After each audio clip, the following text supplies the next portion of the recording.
When history looks back on the last 10 years, the question won't be who was Donald Trump. We all know that by now. He's a shrink's dream, with so much wrong that Freud's knees would have buckled. Now, the real question will be, who were these people who allowed it to happen? I think he's a kook. I think he's uninformed. Here's why I'm with Trump. That, of course, is Miss Lindsay, who, for reasons unknown, vacillates between MAGA and insanity. Well, don't you love me? So much you can imagine somewhere there's pictures of him with a farm animal.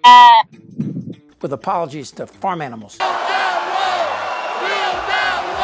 Now, if you're watching this in 2025, you already know the danger Trump poses. Withdrawing from the World Health Organization? Ooh, that's a big one. With the bird flu pandemic hanging in the air like Steve Bannon's three-day-old boxers, Trump has effectively shut down the National Institute of Health, the CDC, and all communications around cancer, heart disease, and whatever the next contagious disease might be. So who are the MAGA threatening our country? Well, buckle up. I want to ask you about the reporting there that Lucas had about the firing of these inspectors general. I've heard of from some of your GOP colleagues who are concerned about this, saying it didn't give the proper notification, even if ultimately it would be. The notice wasn't there. And is President Trump signaling he's just going to, observe which laws he wants to and not others? Well, Shannon, time and time again, the Supreme Court has said that Congress can't impose restrictions on the president's power to remove officers. In President Trump's first term, he removed the director of the Consumer Finance Protection Bureau, despite limitations on the president's constitutional power to remove officers. That was litigated at the Supreme Court, and the president won. Okay, real quick. That's Senator Tom Cotton, whose nose is so far up Tiny Finger's bum, it's amazing he can breathe. He just said the president won. That's a problem. The president works for us. He's our bitch. And even though 75 million people voted for him, 170 million registered voters didn't. It doesn't mean he can break the law like he's doing. As Shannon Bream said, the office doesn't give him the right to break the law, to choose what laws he likes and doesn't. So ultimately, these inspectors general serve at the pleasure of the president. He wants new people in there. He wants people focused on getting out waste and fraud and abuse and reforming these agencies. He has a right to get in there who he wants. Do you think he will? That's the next question, because there have been times when those inspector general slots have been left open by various presidents. Are you confident, because they're your eyes and ears as lawmakers, that they will be filled? I believe so, and he says he wants to fill those offices. Maybe he won't fill them immediately because there's an entire administration to staff and he may have other priorities. But I think the president's inherent power to remove officers will be upheld if it's challenged in court. Okay, first, to be fair, kudos to Shannon Bream for challenging this sock puppet. And that's not easy. Trump will retaliate and get on the phone with Fox's owner, Murdoch, or Hannity, or this brown-nosed turd burglar, Jesse Waters. And I say this with a unblemished record of heterosexuality. He looks good. And he looks hard. And Trump will threaten Fox and the hosts by saying they're rhinos or Democrats, or he's going to stop doing TV interviews. But where would he go? Newsmax or OAN? Come on, they're not Fox. Their audience share is somewhere between an overnight Korean bowling tournament on ESPN and this. And make no mistake, history will point to Fox as a catalyst in this shit show. But it's the MAGA Congress who bears most of the blame. Tom Cotton is a senator from Oklahoma, the state that required a Trump Bible in every classroom. I brought my Bible. Until a federal court shut them down. That state now mandating teaching the Bible in schools effective immediately, calling it an indispensable historical and cultural touchstone. Tonight, the top education official in Oklahoma directing all schools across the state to incorporate the Bible and the Ten Commandments into the curriculum.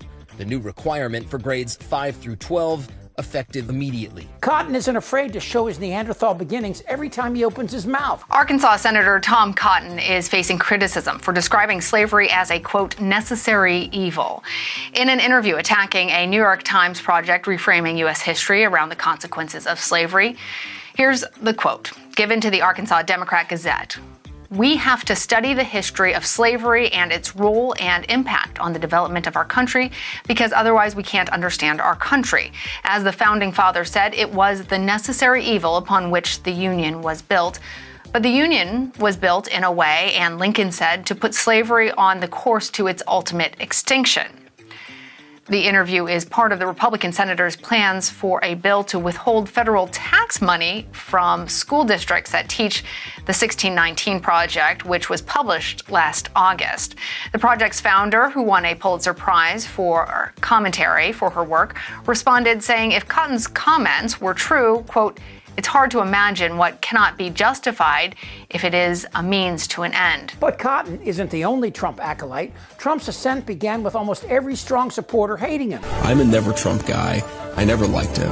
As somebody who doesn't like Trump, I might have to hold my nose and vote for Hillary Clinton. I didn't vote for Trump because I can't stomach Trump. I think that he's noxious, him being really outrageous and offensive. On Twitter, Vance called Trump, quote, reprehensible, an idiot. But what happened next, no one saw coming.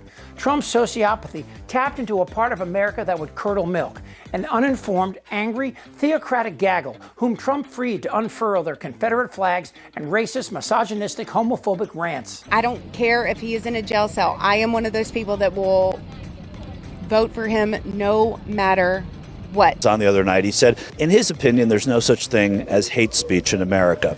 How do you stand on that? I believe in hate speech. When you have hate for somebody, I am 100% into speech. You know what? So what if he wants to grab pussy? I want to grab pussy. Who's forcing you to be gay? Joe Biden and his crew. Joe Biden's forcing you to be gay? No, not forcing me. Make sure you get that right. I ain't gay and ain't got nothing to do with it, okay? But these people, they've always been here, and I'm not even sure they voted. But they scared this busload of ballless little boys to defend things that are indefensible. So this is January 6th. These are the hostages. Approximately 1,500 for a pardon. Yes. Full pardon. So this is a big one. What stops them from doing terrible things? What makes them correct course and start doing the right thing instead? One thing that sometimes works is shame and embarrassment. Being confronted with the wrongness of what they are doing, feeling shame or embarrassment, or at least the possibility of public rebuke and the awkwardness of being unable to explain their actions in a way that satisfies anyone. And for the history of the American Republic, that the first full day of Donald Trump's second presidential term was like this today. Senator Scott, what do you make of President Trump's pardon of your book? I haven't seen all of it. First off, so many people were fairly prosecuted.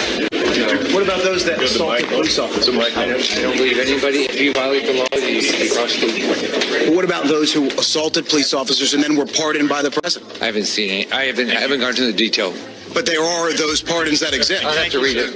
Now, I gotta be honest, my father was a DC cop, so I take this kind of personal. I mean, when one of the January 6th creeps almost killed a cop, he got 18 years, and now he's out on the streets talking smack. And the Republican Party, including Rubio, Vance, the Attorney General, the Secretary of Defense, Cruz, Hawley, who ran out of the Capitol like a little bitch, this freak. We're going to come after the people in the media who lied about American citizens, who helped Joe Biden rig presidential elections. We're going to come after you. Whether it's criminally or civilly, we'll figure that out. But yeah, we're putting you all on notice.